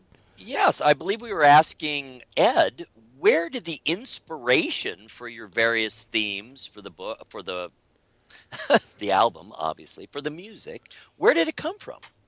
So much of it came from researching the history of Christmas. It's an amazingly rich history, which is seeped in tons of supernatural elements and slightly darker themes. It was not hard to pull some of the inspiration for so many of the, certainly most of the original tracks on this, but even some of our takes on these songs, just from the history of Christmas. There was a particular book in particular called The World Encyclopedia of Christmas, and it's just something that I picked up at my library, which went through how Christmas is celebrated in every one of the countries and all these different characters like Krampus and Sert from Czechoslovakia and all these dark assistants of St. Nicholas that just gave a ton of material to work from. Yeah, I believe I have that encyclopedia, or I have a similar one. I collect books on both Christmas and Halloween. I've always been drawn to both kind of equally, and they just seem so much mirror images of each other. They both go back. They were inspired thousands of years ago. So they're really fundamental to the human psyche. And both holidays have existed in one form or another all of that time, over several, really, thousands of years, and through essentially all different cultures. And they are in many ways opposite, but they are very similar as well. I think they're mirror images of each other. So, I mean, it makes perfect sense that the themes that you guys were pulling out, especially the spooky, the haunted element of it, as we were saying, the Victorians saw winter and Christmas time as the perfect time to tell ghost stories. Yeah, scare the hell out of the kids. That's a good time right there. Well, Again. it's that, and it's the elements of the season itself. Winter being still, everything's dead. Everything that's going to be dead is dead. It's Days white. are shorter. Oh, yeah. Certain days are death short. outside your door. Exactly. That's the foundation. Electricity, we forget, Exactly. You're absolutely right. Well, that's what the winter solstice is. It's the shortest day of the year. Yep. And it's the celebration of the return of the sun. And that was the Roman holiday. That was the Saturnalia, which is one of the original foundations of Christmas. So, yeah, I think the themes that you guys pulled out of that make perfect sense. And these holidays, they're so fundamental. A lot of people don't realize how deep they go and how fascinating they are in terms of the cultural development, and how our modern day 21st century, both Halloween and Christmas, are these crazy amalgamations of customs from a lot of thousands, superstition. literally thousands of years. A lot of superstition involved as well with Christmas. Yeah, I mean, that time of year. And it's fascinating. It really is. But, anyone that's just tuning in now, we're talking to Gavin Gosca and as well Edward Douglas. And you might know them better as Midnight Syndicate. And they got this really, really cool album out there. And it's really, well, what is it, Eric? I know the name of it, but you say it's so much better than I do. Well, I try. I know. It's Christmas, a ghostly gathering. See, look at that. You said just like a pro. Yeah, that's right. Christmas, I a can do ghostly. better. Okay, go ahead, man. Go back. Who wrote, I'm assuming it's Ed, but I don't want to make assumptions. Who wrote the scene setting on the album cover? That is some amazing stuff. I'm going to read that. As fierce winter winds cut across the frozen landscape, a welcoming golden glow beckons from the windows of a venerable country mansion. Decorated in the festive trappings of Yule, its stately walls seem to offer a much-needed respite for the weary traveler. But the holiday spirits are restless and eager for company this night, as the haunting strains of melodies old and new call forth from the shadows. Wow. Man, did you tell that's scary? Okay. Christmas, a ghostly gathering by Midnight Syndicate. You'll laugh, you'll cry, but mostly you'll probably hide under your bed. It's a great, it's a great album, and I think everyone should go on over to midnightsyndicate.com and order up your copy. I don't think anyone will be really disappointed at all, because quite honestly, it exceeded my expectations. I'm kind of musically jaded, being in the radio industry for so long. That really grabbed my attention. Hey, I wanted to ask, how did you guys arrive at the individual songs that you did put on there? Yeah. There was, it's funny because when we sat down to figure out what was going to be on this, there's a lot of songs that just kind of suggested themselves, that either of us kind of knew right off the bat, okay, we definitely need to put this on there. Like Coventry Carol was one for me. I'm like, got to be on there, And then sometimes we'd have an idea of how to treat a song.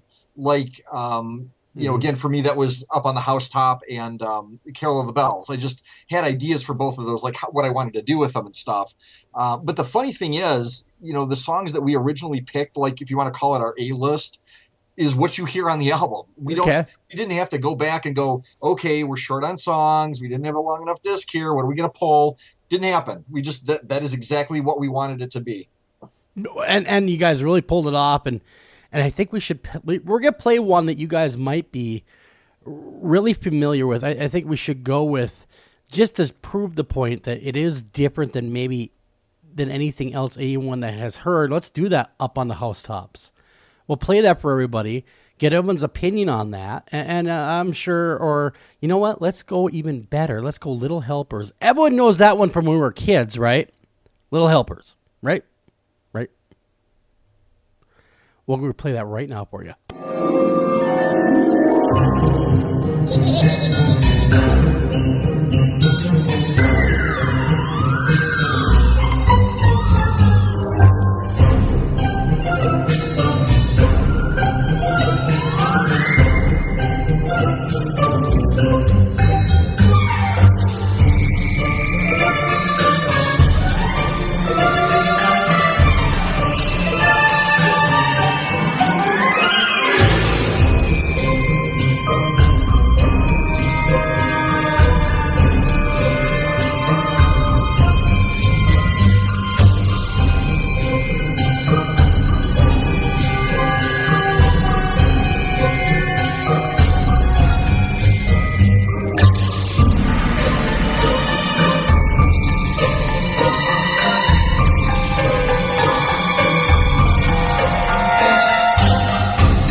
Wow, man, that's Little Helpers, Midnight Syndicate, and I think everyone will agree that one is, the laughing gets you on that track. I mean, whoever put that in there was like genius.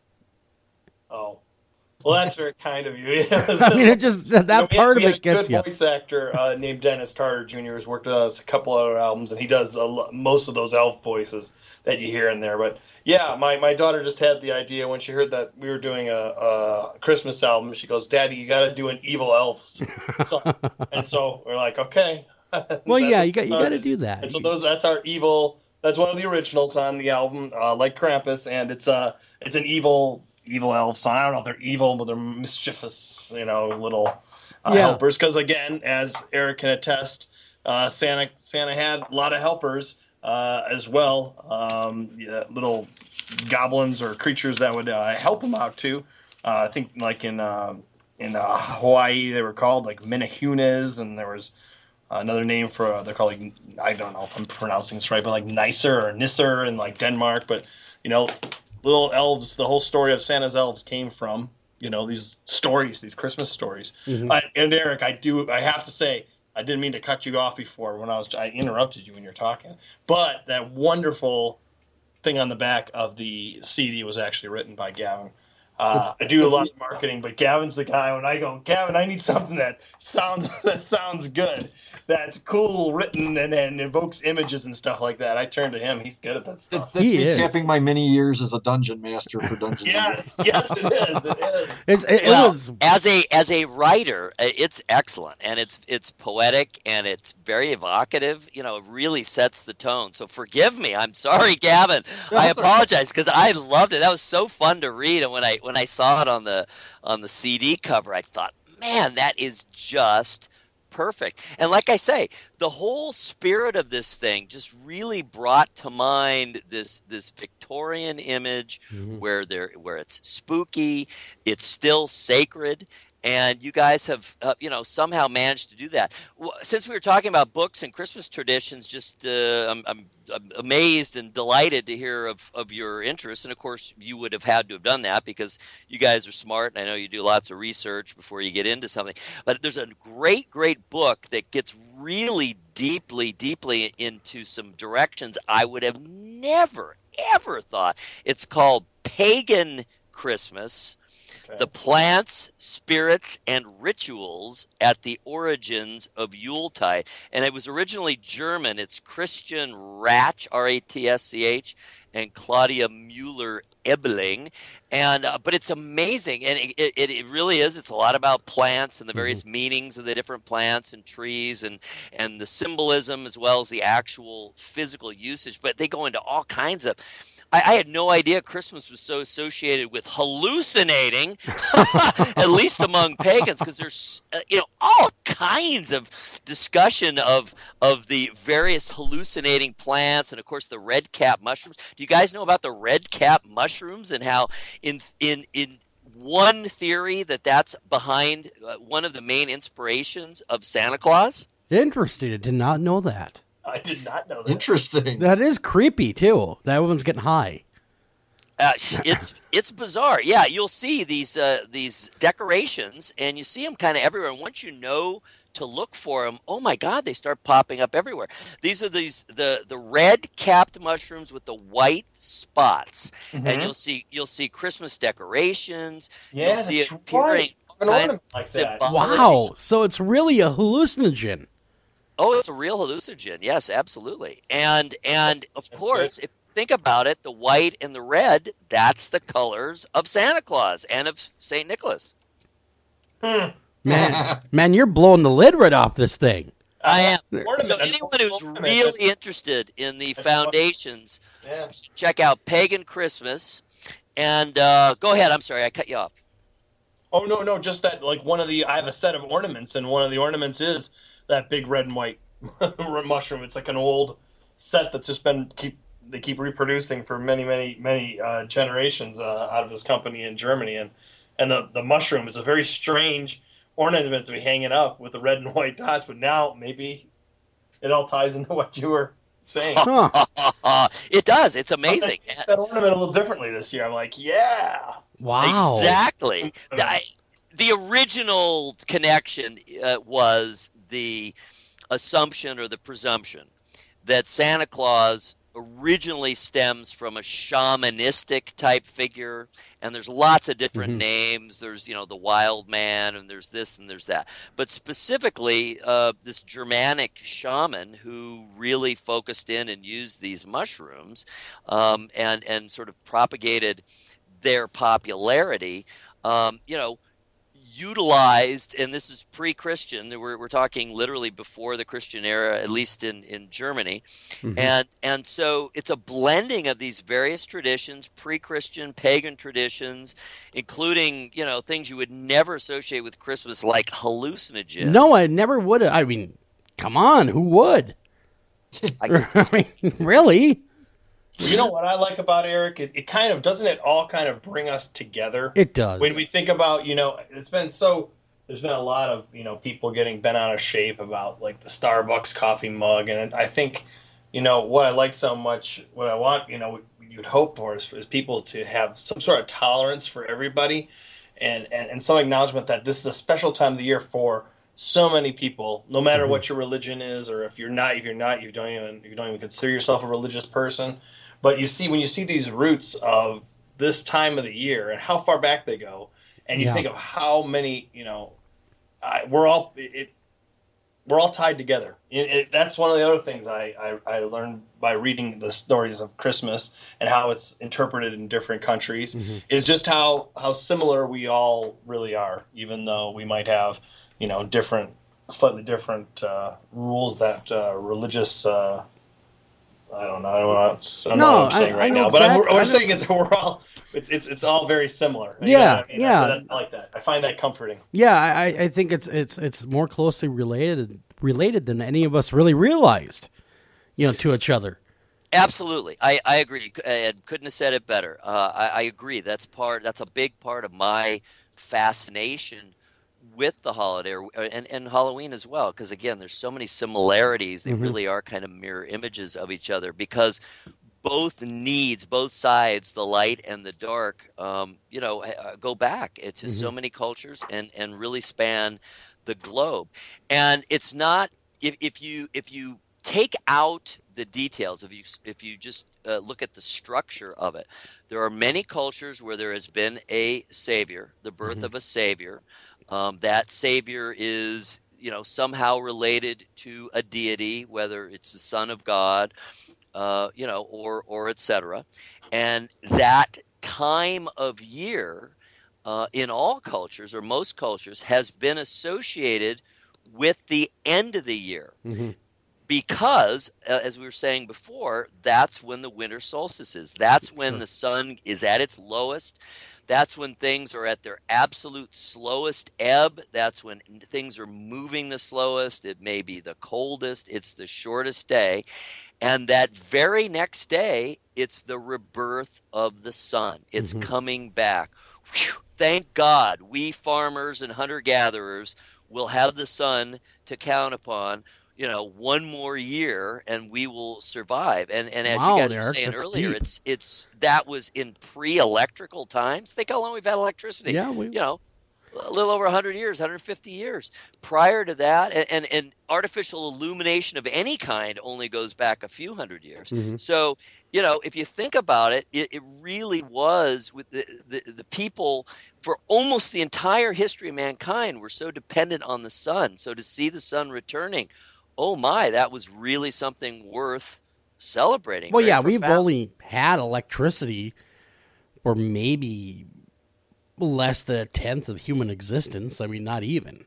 So really, we're accustomed as a species to relying on the sun and fearing the dark because we don't know what's in the dark. Exactly. So you take that time of year when the dark is the greatest, plus it's super freezing cold, depending where you are, but in the northern hemisphere, it's cold.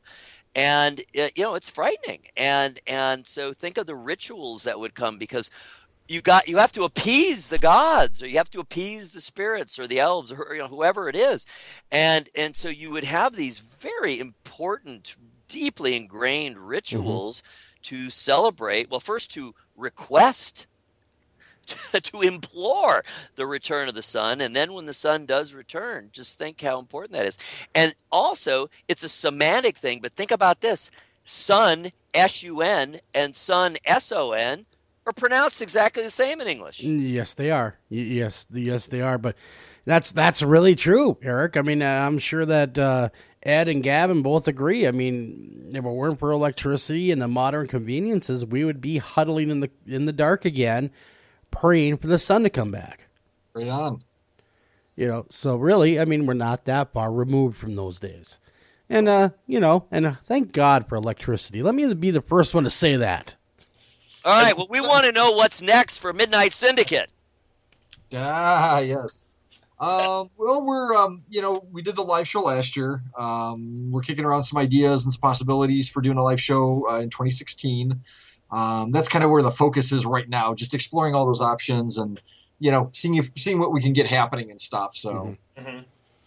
And performing live, like we've discussed before, it's a whole new animal for you guys because it's never been performed live. This music. Yeah, very true. It was the whole experience was really, really great. Actually, I mean, for the first time going out performing the music live, and then to put a show behind it, like we did with a lot of different elements. You had film and actors, and we used a live singer and everything.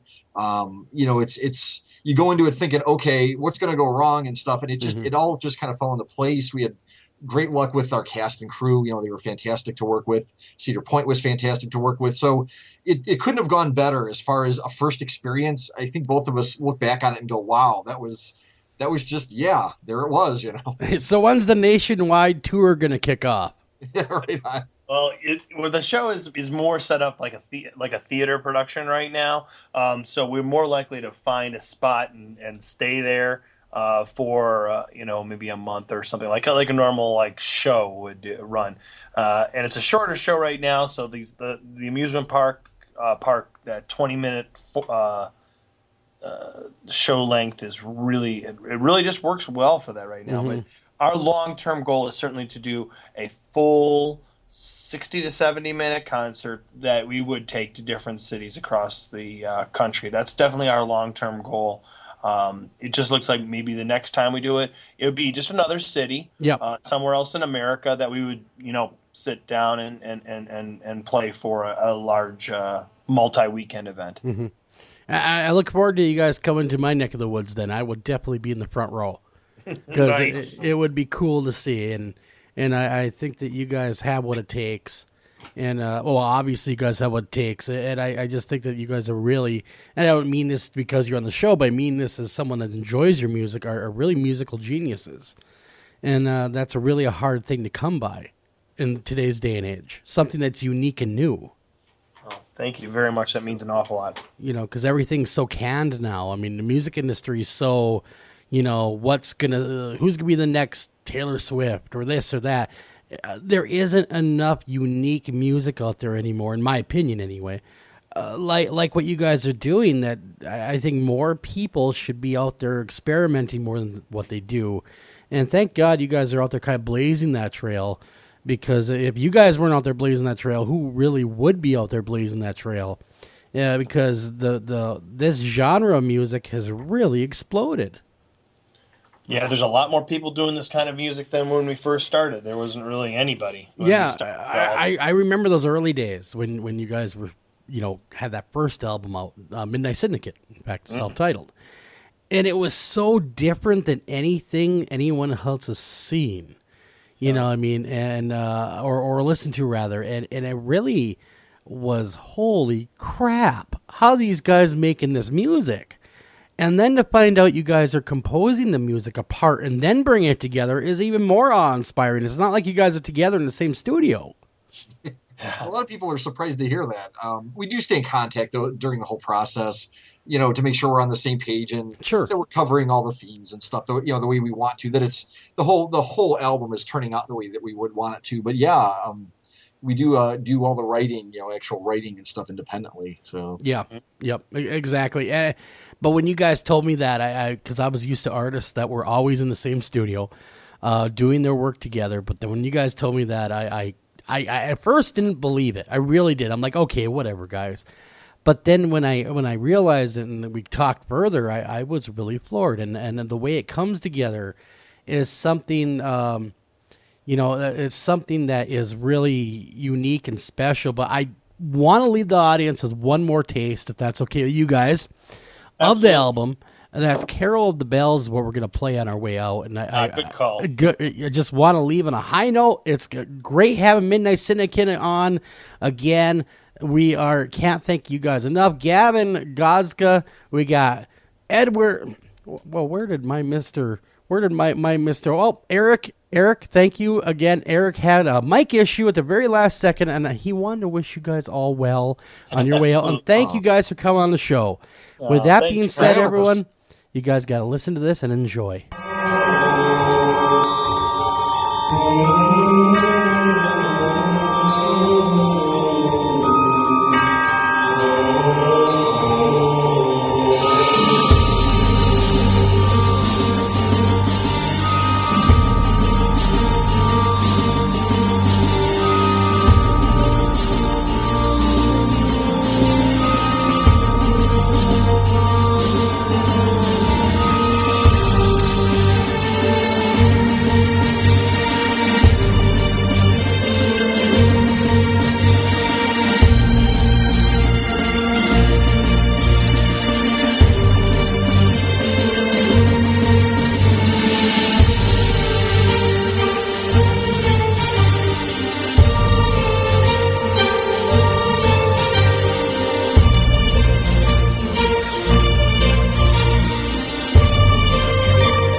for listening to this edition of After Hours AM, and please remember to like us on Facebook and also follow us over on Twitter.